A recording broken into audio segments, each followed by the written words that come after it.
চাকরির স্থায়ীকরণ এবং প্রস্তাবিত নতুন নীতিমালা বাতিলের দাবি জানিয়েছে সরকারি বিভিন্ন প্রতিষ্ঠানে অস্থায়ী ভিত্তিতে কর্মরত বাংলাদেশ দৈনিক মজুরি ভিত্তিক কর্মচারী সমিতি।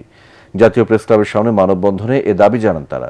পরে সংক্ষিপ্ত সমাবেশ থেকে মাসিক বেতন প্রদান, ন্যূনতম মজুরি ৩০,০০০ টাকা নির্ধারণ এবং প্রতি বছর ১০% বেতন বৃদ্ধির দাবি জানানো হয়। ঐশী গোস্বামী প্রমাণ রিপোর্টে বিস্তারিত।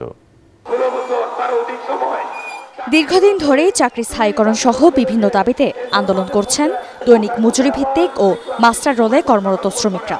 সরকারি বিভিন্ন প্রতিষ্ঠানে অস্থায়ী ভিত্তিতে কর্মরত কয়েকশো শ্রমিকের পদচারণায় সকালে জাতীয় প্রেসক্লাবের সামনে আয়োজিত মানববন্ধন রূপ নেয় সমাবেশে। তাদের দাবি স্থায়ী চাকরির নিশ্চয়তা, বৈষম্যমুক্ত কর্মজীবন। এ বিষয়ে প্রধানমন্ত্রীর হস্তক্ষেপ কামনা করেন আন্দোলনকারীরা। দৈনিক মজুরি ভিত্তিক আছে, তাদেরকে দেখবেন এবং আগের যে প্রথা চালু ছিল, স্থায়ী হওয়ার যে ব্যবস্থা ছিল, সেই ব্যবস্থাটা আপনি তারেক রহমান সাহেব আমাদের করে দিবেন।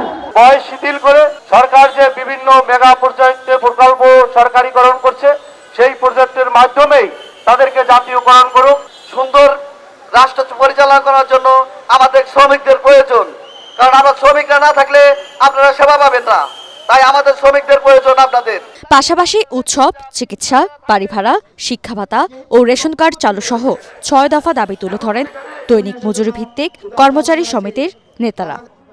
ঐশী গোস্বামী প্রমা, এটিএন বাংলা, ঢাকা।